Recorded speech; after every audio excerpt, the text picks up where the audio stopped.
GridSeq combines a grid sequencer with both gates and pitch, a quantizer, an attenuator, and randomization into a single cohesive unit.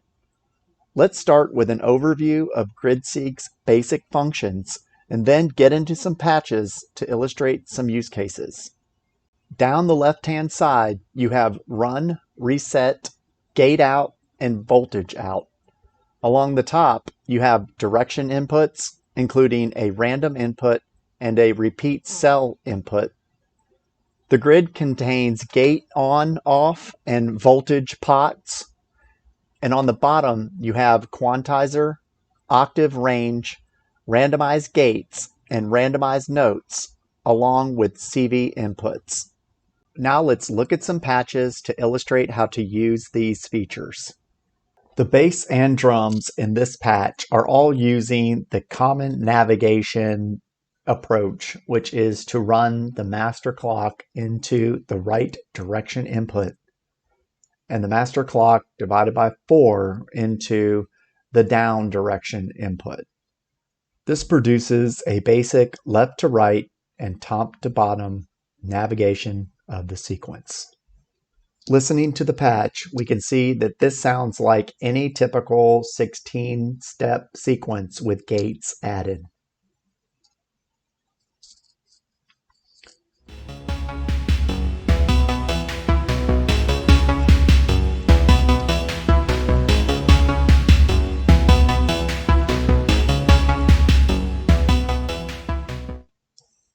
This patch gives us an example of using the random direction input, whereby every trigger or pulse to the random input jack results in a random direction.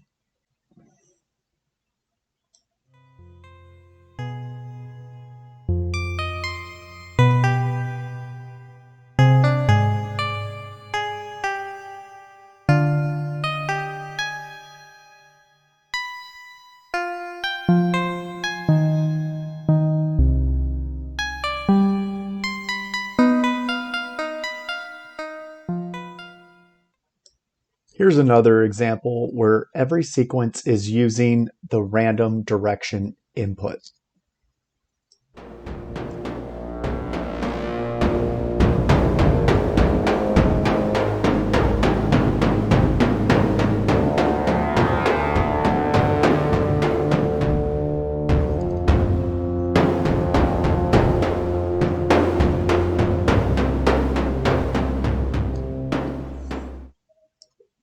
One of the most powerful features of GridSeq is its ability to randomize both gates and notes, or better said, output voltage that can be used for either pitch or CV. This patch gives us an example of both of those, where the lead and bass are outputting a range of 0 to 2 volts for the purposes of going into the 1 volt per octave inputs of their respective oscillators. And the percussion parts are using a range of 0 to 10 volts to modulate the accent. I'll now demonstrate the randomization process one voice at a time.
We can also control the number of steps in a sequence, as I'll demonstrate now with the lead.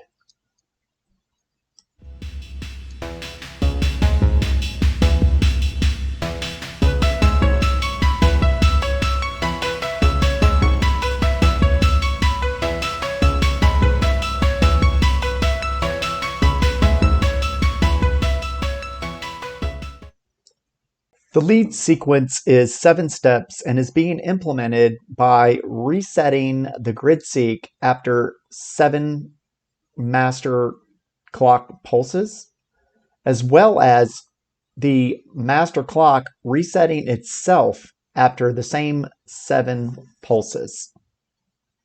As you'll see next, if we don't reset the clock, we'll get a varying sequence that will repeat after a number of measures and is also very cool.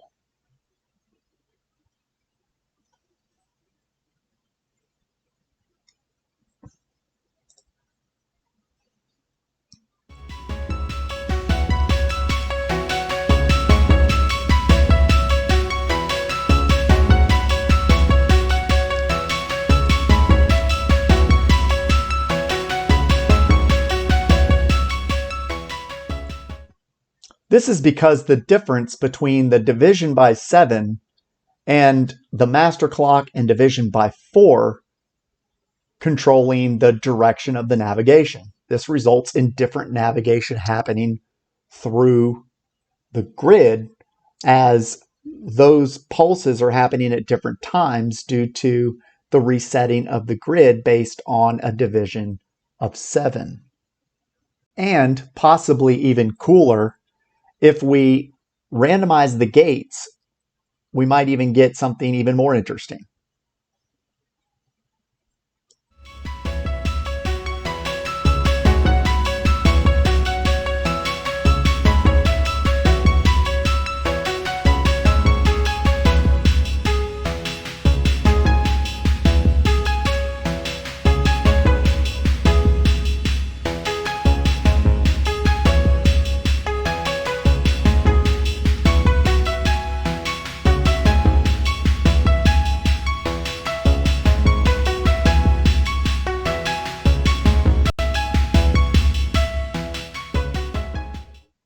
Way cool.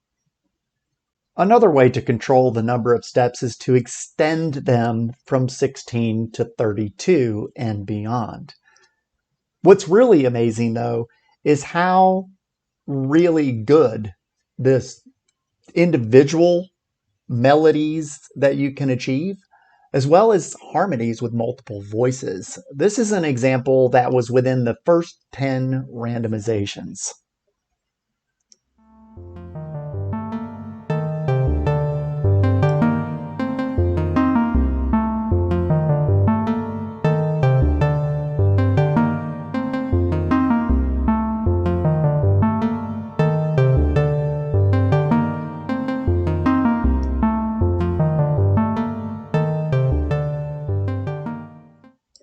While it's possibly more critical to grid sequencers that do not have built-in randomization and gates, it's still quite amazing what you can create by navigating through the grid using more creative methods. So I have 2 examples that I want to show you, and this is the first one. So what I'm doing in this example is running a number of different clocks into the direction inputs, but with a bit of a twist. So I've got the master clock. I'm dividing that clock by 2, then multiplying it by 2 and dividing it by 4. And each of these slave clocks has different swing settings and delay settings. And then each of them is also being randomized with respect to its destination direction input. So let's have a listen. While we're listening, I'm going to be randomizing the switches and then also randomizing the notes and gates to give you a sense of the variety that's possible.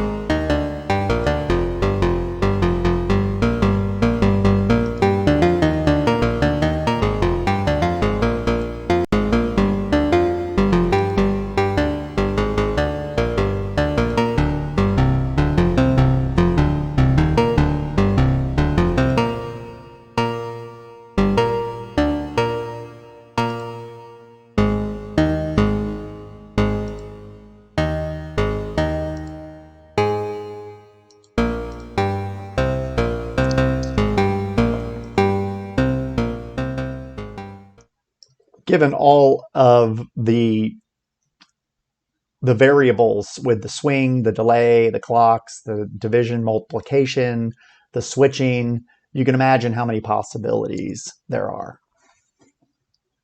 Finally, what I want to do is demonstrate the possibility of sending completely random data in or bound for the direction inputs, but recording that data so that you can replay that random sequence.